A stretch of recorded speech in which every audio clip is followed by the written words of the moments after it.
Welcome back to Harbor. With 2 weeks to go before the presidential election, Bill Maher is front and center talking politics, religion, and everything else having to do with Decision 2008. You can catch him live every Friday night at 11 p.m. Eastern on HBO's Real Time with Bill Maher and in theaters in his new movie, Religulous. Hard to pronounce that, Bill. How do you pronounce that? Welcome back to Harbor. How do you pronounce the name of your movie? It's Religulous. It's like you're saying religion and then you go to ridiculous. For obvious reasons.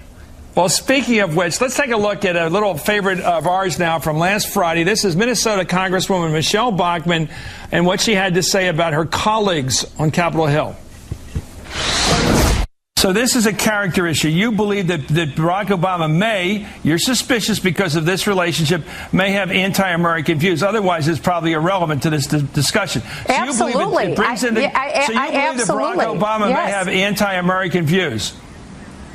Yeah, absolutely. I'm very concerned that he may have anti-American views. That's what the American people are concerned about. That's why they want to know what his answers are. That's why Joe the plumber has figured so highly in the last few days. Okay. Because Joe the plumber, what I would say is that the news media should do a penetrating expose and take a look. I wish they would. I wish the American media would take a great look at the views of the people in Congress and find out, are they pro-America or anti-America? I think people would love to see an expose like that. Hey, Bill, are you willing to take up your burden on that and conduct a penetrating investigation of the anti-American views on the other side of the aisle? Chris, I love it when you give dumb people just enough rope to hang themselves. And I must say, I had not heard of this congressperson before this, but I did see your show. I saw her do this, and I thought, oh, that's going to be an issue. But what I've heard about her is... Can I cue you up another one? Here's something fresh from today, fresh from the world of 2008 politics. This is the vice presidential nominee of the Republican Party talking about her notion of what the vice presidency holds for her.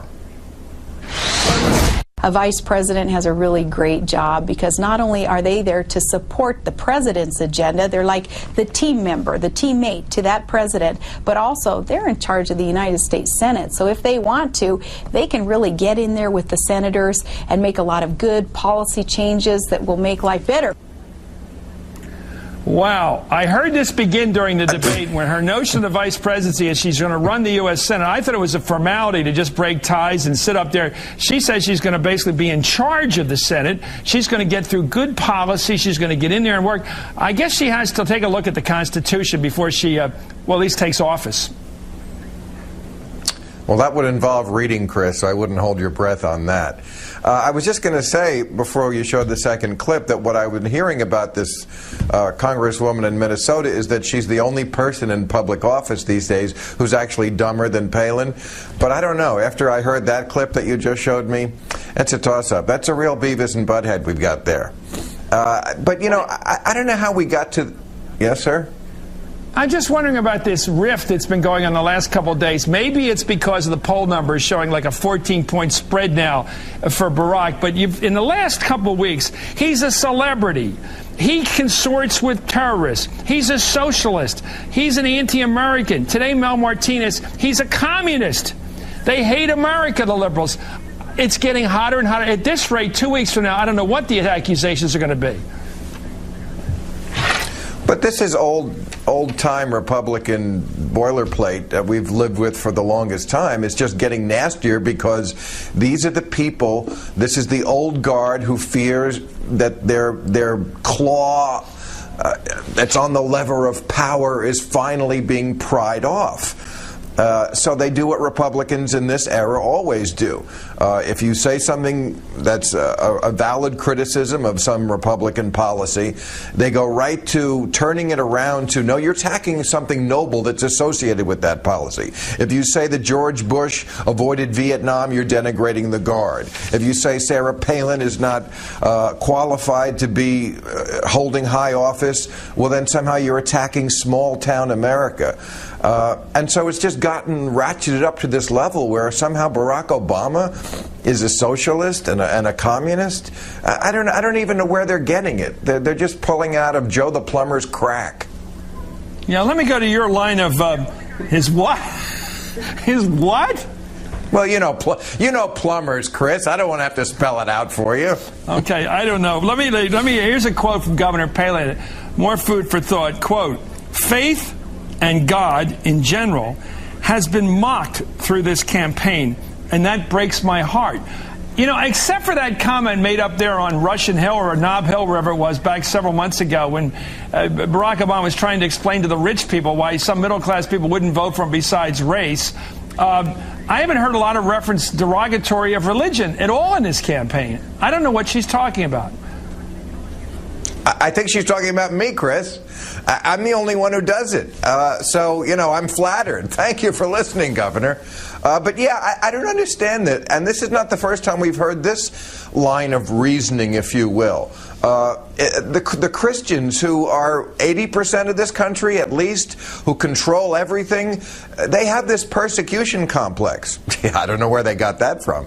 But it's ridiculous in 21st century in America to have a persecution complex when you're all powerful. So I don't know what she's talking about. I'm the only one mocking, and I'm doing it in a very funny way. Chris, Religulous doing very well in theaters now. If you've seen it, see it again. What did you make of General Powell's, I thought, bold statement in defense of religious diversity? I know you're an agnostic, a self-proclaimed one.